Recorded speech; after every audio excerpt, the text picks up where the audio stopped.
મોટા અને મહત્વના સમાચાર આવી રહ્યા છે। સાંજે 4 વાગ્યા સુધી ખૂબ જ સાવધાની રાખવી પડશે આ 10 જિલ્લાઓએ, કારણ કે 10 જિલ્લામાં રેડ એલર્ટ આપવામાં આવ્યું છે। સાંજે 4 વાગ્યા સુધી 8 જિલ્લા માટે ઓરેન્જ એલર્ટ છે અને 15 જિલ્લા માટે વરસાદનું યલો એલર્ટ આપવામાં આવ્યું છે। રેડ એલર્ટમાં કયા કયા જિલ્લાઓ છે તે જણાવી દઈએ। દ્વારકા, જામનગર, રાજકોટ, જૂનાગઢ, પોરબંદર, ભરૂચ, સુરત અને નવસારી આ તમામ જિલ્લાઓ રેડ એલર્ટમાં આવી રહ્યા છે। સાંજે 4 વાગ્યા સુધી આ વિસ્તારમાં ભારે વરસાદની આગાહી છે।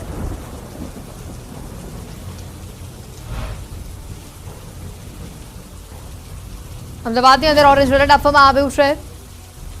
જે તાલુકા જે જિલ્લામાં અત્યારે વરસાદી માહોલ જોવા મળી રહ્યો છે। હજી પણ ગુજરાતને મેઘરાજા 7 દિવસ સુધી ધમરોળશે। વરસાદ અંગે હવામાન વિભાગની આ મોટી આગાહી સામે આવી છે। આજે ગુજરાતના 11 જિલ્લા ખૂબ જ સાવધાની રાખે। આજે ભરૂચ, સુરત, નવસારી, વલસાડ, દમણ, દાદરા નગર હવેલી, ભાવનગર, ગીર સોમનાથ, જૂનાગઢ, રાજકોટ, જામનગર, દ્વારકા, પોરબંદરમાં રેડ એલર્ટની આગાહી આપવામાં આવી છે। તો 6 જિલ્લામાં આજે ઓરેન્જ એલર્ટ આપવામાં આવ્યું છે, જેમાં વડોદરા, છોટાઉદેપુર, નર્મદા, ડાંગમાં અતિ ભારે વરસાદ જોવા મળી શકે છે। સાંજે 7 જિલ્લામાં આજે યલો એલર્ટ છે। અમદાવાદ, આણંદ, દાહોદ, મહીસાગર, છોટાઉદેપુર માટે ભારે વરસાદની શક્યતા વ્યક્ત કરાઈ છે। અમદાવાદમાં પણ આજે ભારે વરસાદની આગાહી છે। આજે થંડરસ્ટોર્મ એક્ટિવિટી અમદાવાદ શહેરમાં જોવા મળી શકે છે। ગુજરાતમાં સામાન્ય કરતાં અત્યાર સુધી વધુ વરસાદ નોંધાયો છે। અત્યાર સુધી સામાન્યથી 5% વધુ વરસાદ નોંધાયો છે। 1 જૂનથી અત્યાર સુધીમાં સામાન્યથી 5% વધુ વરસાદ નોંધાયો છે। ગુજરાતમાં વરસાદની ઘટ સૌરાષ્ટ્રમાં 1 જૂનથી અત્યાર સુધી 40% જેટલો વધુ વરસાદ નોંધાયો છે। ઉત્તર ગુજરાતમાં વરસાદની ઘટ હોવાનું સામે આવ્યું છે।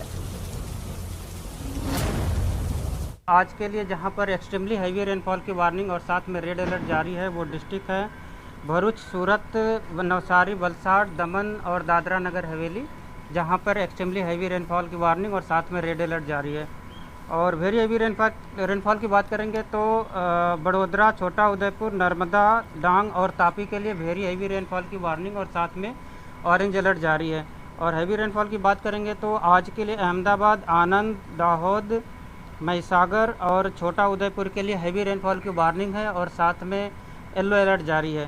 अहमदाबाद डिस्ट्रिक्ट के लिए आज हैवी रेनफॉल की वार्निंग और साथ में थंडरस्टॉर्म की वार्निंग है। पूरे गुजरात स्टेट की बात करेंगे तो +5% एबव से नॉर्मल से ज़्यादा बारिश हुई है और 301 मिलीमीटर बारिश रिकॉर्ड हुई है 1 जून से आज तक। और नॉर्मल के हिसाब से 285 होनी चाहिए। और गुजरात रीजन की बात करेंगे तो 285.4 रेनफॉल रिकॉर्ड हुआ है 1 जून से लेकर अब तक। और नॉर्मल के हिसाब से 359 होना चाहिए। तो गुजरात रीजन में -21% नॉर्मल से डेफिशिएंट है। और सौराष्ट्र रीजन के लिए 319 मिलीमीटर रेनफॉल रिकॉर्ड हुआ है 1 जून से अब तक। और नॉर्मल के हिसाब से 228 होना चाहिए। और परसेंटेज में देखा जाए तो 1 जून से आज तक के लिए सौराष्ट्र रीजन में नॉर्मल से +40% रेनफॉल ज़्यादा हुआ है। जमावट यथावत રહેશે। આગામી 4 થી 5 દિવસ વરસાદી માહોલ રહેશે।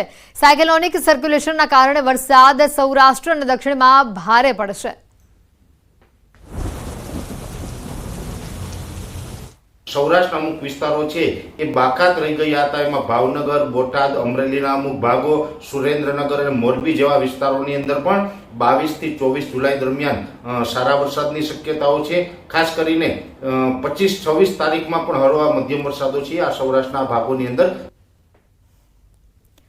સૌરાષ્ટ્રમાં આગામી 4 દિવસ વરસાદ રહેશે। કેટલાક વિસ્તારોમાં ભારે વરસાદ પડી શકે છે। 22 થી 24 જુલાઈની વચ્ચે ધોધમાર વરસાદની આગાહી છે। એ સાથે દક્ષિણ ગુજરાતના તમામ જિલ્લા જેની અંદર ભરૂચ, અંકલેશ્વર હોય, રાજપીપળા, સુરત, વલસાડ, વાપી, બારડોલી, બિલીમોરા, ડાંગ આ તમામ વિસ્તારોની અંદર પણ આવનારા 2 થી 3 દિવસ એટલે કે 22, 23 અને 24 તારીખ દરમિયાન સારા વરસાદો પડેની 1-2 સ્પેલ છે એ ભારેથી અતિ ભારે થઈ જાય તેવી પણ શક્યતાઓ રહેલી છે। બંગાળની ખાડીમાં જે સિસ્ટમ બની રહી છે આ સિસ્ટમને લઈને સારા વરસાદની આગાહી છે અને જેના કારણે 22, 23 અને 24 જુલાઈ ભારે વરસાદની આગાહી આપવામાં આવી છે। 1-2 જગ્યા પર ભારેથી અતિ ભારે વરસાદ જોવા મળશે। તો મધ્ય ગુજરાતમાં ભારે વરસાદની આગાહી છે। આગામી 2-3 દિવસમાં સારો વરસાદ અહીંયા પડશે। 1-2 સેન્ટરમાં અતિ ભારે વરસાદ પણ જોવા મળી શકે છે। મધ્ય ગુજરાતમાં દ્વારકા જેવી સ્થિતિ સર્જાઈ શકે છે। મધ્ય ગુજરાતના જે ભાગો છે જેની અંદર અમદાવાદ, ગાંધીનગર હોય, આણંદ, નડિયાદ, ખેડા જેવા વિસ્તારો છે, બરોડા છે અને એ સાથે મધ્યપ્રદેશ બોર્ડર લાગુ વિસ્તાર છે જેમાં મહીસાગર, દાહોદ, ગોધરા અને છોટાઉદેપુર આ તમામ વિસ્તારોની અંદર પણ આવનારા 3 દિવસ સુધી ભારે વરસાદ જોવા મળશે ને એક બે સ્પેલ છે એ અતિ ભારે પણ થઈ શકે છે. સૌરાષ્ટ્રના જે દ્વારકા, પોરબંદરની અંદર પરિસ્થિતિ જોવા મળી એવી પરિસ્થિતિ પણ મધ્ય ગુજરાતના એકલ દોકલ સેન્ટરની અંદર જોવા મળે તેવી શક્યતાઓ છે. બંગાળની ખાડીમાંથી સિસ્ટમ લાભ કરાવશે. મધ્ય અને ઉત્તર ગુજરાતને લાભ મળશે. ઉત્તર ગુજરાતમાં વરસાદનું આક્રમણ થશે. બનાસકાંઠા, સાબરકાંઠા, પાટણ, મહેસાણામાં ભારે આગાહી છે. ઉત્તર ગુજરાતમાં એકાદ બે સેન્ટરમાં ભારે વરસાદ જોવા મળી શકે છે. બંગાળની ખાડીમાંથી સિસ્ટમ લાભ કરાવશે. મધ્ય અને ઉત્તર ગુજરાતને લાભ જેનો મળશે. 22 થી 26 જુલાઈની વચ્ચે ભારે વરસાદની આગાહી કરવામાં આવી છે. ઉત્તર ગુજરાતના જે તમામ સેન્ટરો છે જેમાં અરવલ્લી હોય, સાબરકાંઠા, બનાસકાંઠા, પાટણ, મહેસાણા આ તમામ વિસ્તારોમાં પણ 22 જુલાઈથી લઈને 26 જુલાઈ દરમિયાન સારા વરસાદો નોંધાશે. ઉત્તર ગુજરાતમાં પણ કદાચ એક બે સ્પેલ ભારે થઈ જશે. ઓલ ઓવર જોવા જઈએ તો રાજ્યની અંદર સાર્વત્રિક વરસાદનો રાઉન્ડ ચાલુ છે. હવે જે 16 જુલાઈથી ચાલુ થયો છે એ આજે 22 જુલાઈ સુધીમાં અનેક વિસ્તારોની અંદર એ વરસાદનો લાભ મળ્યો છે અને હજી 22 થી 26 જુલાઈ સુધીમાં પણ રાજ્યના અનેક વિસ્તારોની અંદર વરસાદ થશે. જેમાં ખાસ કરીને અત્યારે આ બંગાળની ખાડી તરફથી જે સિસ્ટમ આવી છે આ સિસ્ટમનો લાભ મધ્ય ગુજરાત તથા ઉત્તર ગુજરાત અને ઉત્તર સૌરાષ્ટ્રના ભાગોને વધારે મળે તેવી શક્યતાઓ અમે માની રહ્યા છે. આવી રહ્યા છે. ઉપલેટાના ગ્રામ્ય વિસ્તારોમાં આબ ફાટી હોય તેવી સ્થિતિ છે. લાઠ બાદ હવે છત્રાસા ગામ બેટમાં ફેરવાઈ ચૂક્યું છે. છત્રાસા ગામમાં વરસાદી પાણી ભરાયા છે. ધોધમાર વરસાદથી છત્રાસા ગામ આખું પાણી થઈ ચૂક્યું છે. રાજકોટના છત્રાસા ગામની આ તસવીરો વહેલી સવારે ન્યૂઝ 18 આપને લાઠની તસવીરો બતાવી હતી. લાઠની જે હાલત થઈ છે, કેડસમાં પાણી ભરાઈ ચૂક્યા છે. તમામ એવા વિસ્તારો છે જે પાણીમાં ગરકાવ થઈ ચૂક્યા હતા અને હવે લાઠ બાદ છત્રાસાના દ્રશ્યો આપને બતાવી રહ્યા છે. લાઠ બાદ આ ગામની પરિસ્થિતિ પણ વણસી રહી છે. આ ગામ બેટમાં ફેરવવાની તો અહીંયા કહી શકાય કે બેટમાં ફેરવાય તે પ્રકારની પરિસ્થિતિ અહીંયા ઊભી થઈ રહી છે. ન્યૂઝ 18 જ્યારે આ વિસ્તારમાં પહોંચ્યું ત્યારે કેડસમાં પાણી ભરાયેલા જોવા મળ્યા હતા. હજી પણ આ વિસ્તારમાં વરસાદ સતત જોવા મળી રહ્યું છે. છત્રાસા ગામની આ તસવીરો બતાવી રહ્યા છે. આખું ગામ બેટમાં ફેરવાય તેવી નોબત આવી પડી છે. ધોધમાર વરસાદથી છત્રાસા ગામ પાણી થયું છે. ખેડૂતો અત્યારે હાલ ચિંતામાં જોવા મળી રહ્યા છે કારણ કે ખેતરોની અંદર 4-4 ફૂટ પાણી ભરાતા પાક નુકસાનીની ભીતિ ખેડૂતોને સેવાઈ રહી છે. ત્યારે લોકો પણ આ મામલે પોતાની વ્યથા જણાવી રહ્યા છે. તંત્રને પણ લોકોની બહારે હજી સુધી પહોંચ્યું નથી કારણ કે એટલા પાણી આ વિસ્તારમાં ભરાઈ ચૂક્યા છે કે તંત્ર કે અન્ય કોઈ ખાસ કરીને બચાવ ટીમ પણ આ વિસ્તારમાં પહોંચે કેવી રીતે તે એક મોટો સવાલ ઊભો થઈ રહ્યો છે. પાણીના જે વહેણ સામે આવી રહ્યા છે. રાજકોટ જિલ્લાના ધોરાજી તાલુકાના નાની પરબડી ગામમાં આવેલા ફુલઝર નદી જે બે કાંઠે વહી રહી છે. નાની પરબડીથી ચોકી તરફ જવાનો જે માર્ગ છે તે બંધ થઈ ચૂક્યો છે અને કેમ બંધ થયો છે આ દ્રશ્યો તમને બતાવી રહ્યા છે. ઉપરનો જે માર્ગ છે ત્યાં ધસમસતા પાણીનો જે આ પ્રવાહ છે કદાચ ત્યાંથી પસાર બી થઈએ તો પણ લપસી પડાય આ પાણીનું વહેણ તેની સાથે તાણી જાય એ પ્રકારની અહીંયા સ્થિતિ જોવા મળી રહી છે. નાની પરબડીથી આ દ્રશ્યો ઉપરવાસમાં ભારે વરસાદથી આખો વિસ્તાર પાણી થઈ રહ્યો છે. ધોરાજીની ફુલઝર નદી અત્યારે બે કાંઠે વહી રહી છે. આ દ્રશ્યો આપને બતાવી રહ્યા છે. નાની પરબડીથી ચોકી જવાનો રસ્તો હાલ બંધ થયો છે. વધુ દ્રશ્યો આવી રહ્યા છે સામે પોરબંદરથી. તો પોરબંદરના બખરલા ગામમાં મુશળધાર વરસાદથી પૂરની સ્થિતિ ઊભી થઈ છે. ગામમાં નદી વહેતી હોય તેવી આ સ્થિતિ સામે આવી છે. વૃક્ષોની ડાળીઓ સુધી આ પાણી વહી રહીને નીકળી રહ્યા છે. એટલે કલ્પના કરી શકાય છે કે કેટલું પાણી આ વિસ્તારમાં ભરાયું હશે. ડાળીઓ પણ હવે આ પાણીને અડી રહી છે. એટલું પાણી છે. લોકોના ઘરોમાં, દુકાનોમાં પાણી ભરાઈ ચૂક્યા છે. નદી અહીંયાથી વહેતી હોય એ પ્રકારના દ્રશ્યો છે કારણ કે ક્યાંય રસ્તો દેખાતો નથી.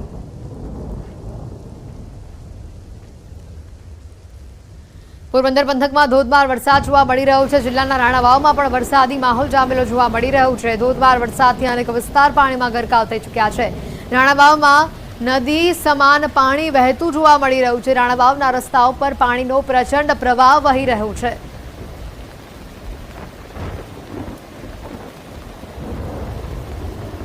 પોરબંદર જિલ્લામાં એક દિવસના વિરામ બાદ ફરી વરસાદનું આગમન જોવા મળી રહ્યું છે. જિલ્લામાં સાર્વત્રિક વરસાદી માહોલ હાલ જામેલો જોવા મળી રહ્યો છે. કુતિયાણા શહેર અને ગ્રામ્ય વિસ્તારોમાં હાલ વરસાદી માહોલ છે. સવારથી જ આ વિસ્તારમાં વરસાદી માહોલ છવાયેલો જોવા મળી રહ્યો છે. 2.5 ઇંચથી વધુ વરસાદથી આખો વિસ્તાર પાણી થયો છે. કાનાકુવા વિસ્તારમાં પાણીની ફરતે માલઢોર રાખવા પણ લોકો મજબૂર થયા છે। માલધારીઓને માથે હાથ દઈને રડવાનો વારો આવે છે, કારણ કે પાણીનું વહેણ એટલું છે, પશુઓ સચવાતા નથી। કુતિયાણા શહેર અને ગ્રામ્ય વિસ્તારોમાં હાલ જે વરસાદી માહોલ જામેલો જોવા મળી રહ્યો છે। સવારથી જ આ વિસ્તારમાં વરસાદી માહોલ છે। 2.5 ઇંચ વરસાદ આ વિસ્તારમાં અત્યાર સુધીમાં વરસી ચૂક્યો છે। ભારે વરસાદના કારણે પશુઓની હાલત ખૂબ જ દયનીય બની રહી છે।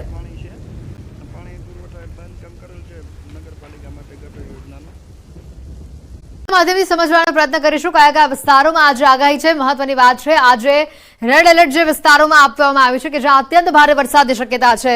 જામનગર, રાજકોટ, દ્વારકા, પોરબંદર, જૂનાગઢ, ગીર સોમનાથ, ભાવનગર અને આ તરફ દક્ષિણ ગુજરાતમાં ભરૂચ, સુરત, નવસારી, વલસાડ, એટલે લગભગ આ દક્ષિણ ગુજરાતનો આખો ભાગ લઈ શકાય। સૌરાષ્ટ્રના દરિયાકાંઠાના જે વિસ્તારો છે ત્યાં અત્યંત ભારે વરસાદ જોવા મળી શકે છે। આજના દિવસની આ વાત છે।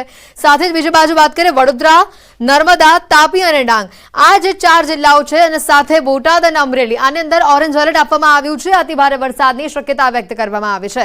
હવે વાત કરીએ સામાન્યથી ભારે વરસાદની, તો અમદાવાદમાં સામાન્યથી ભારે વરસાદ જોવા મળશે। આ સાથે જ કચ્છ, મોરબી, સુરેન્દ્રનગર, આણંદ, દાહોદ, છોટાઉદેપુર, આ જિલ્લામાં સામાન્યથી ભારે વરસાદ આપણને જોવા મળી શકે છે। આગાહી જે પ્રકારની સામે આવી છે, આગળ જોઈએ તો બંગાળની ખાડીની જે સિસ્ટમ ગુજરાતને ધમરોડશે, આટલા જિલ્લામાં વરસાદ આવી શકે છે। હવામાન નિષ્ણાંત પરેશ ગોસ્વામીએ આને લઈને આગાહી આપી છે। ગઢડાના હરમડિયામાં પણ આભ ફાટ્યું છે। અનરાધાર વરસાદથી ગામ પાણી થઈ ગયું છે। ગામના પાદરમાં કમરસમાં પાણી ભરાયેલા છે। નીચાણવાળા વિસ્તારમાં લોકોની મુશ્કેલી વધી છે। અનેક લોકોના ઘરમાં પાણી ઘૂસ્યા છે। ઘરમાં પાણી ઘૂસતા લોકોના હાલ બેહાલ થયા છે। ઘર વખરી પાણીની અંદર ગરકાવ થઈ ગઈ છે।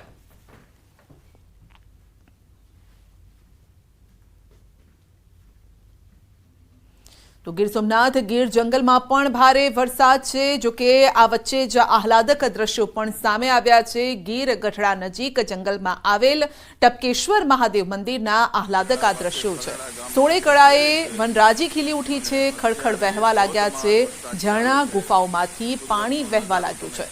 ગીર જંગલમાં 5 ઇંચથી વધુ વરસાદ બાદ કંઈક આ દ્રશ્યો સર્જાઈ રહ્યા છે। આ નજારો જોવા મળી રહ્યો છે।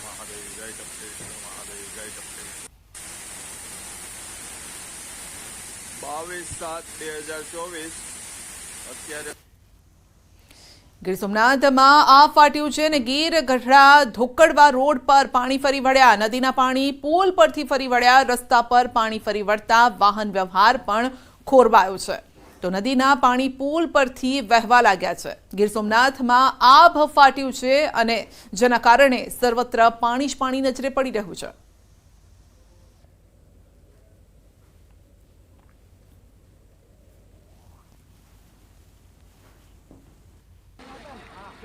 તો ગીર સોમનાથમાં ખાનગી બસના ડ્રાઈવરની જોખમી સવારી। ગીર ગઢડાના દ્રોણ નજીક પુલ પર પાણી હોવા છતાં જોખમી રીતે બસને પાણીમાં હંકારી હતી। બસમાં અનેક મુસાફરો પણ સવાર હતા। ધસમસતા પાણીના પ્રવાહમાંથી બસ કાઢવામાં આવી। સદભાગ્યે કોઈ દુર્ઘટના નથી ઘટી, પરંતુ જો કોઈ દુર્ઘટના ઘટી હોત તો શું થાત? કારણ કે આ બસની અંદર પ્રવાસીઓ પણ હતા, લોકો તેમાં સવાર હતા અને પાણીની વચ્ચેથી તેઓએ આ ધસમસતા વહેણની વચ્ચેથી બસને પસાર કરી હતી।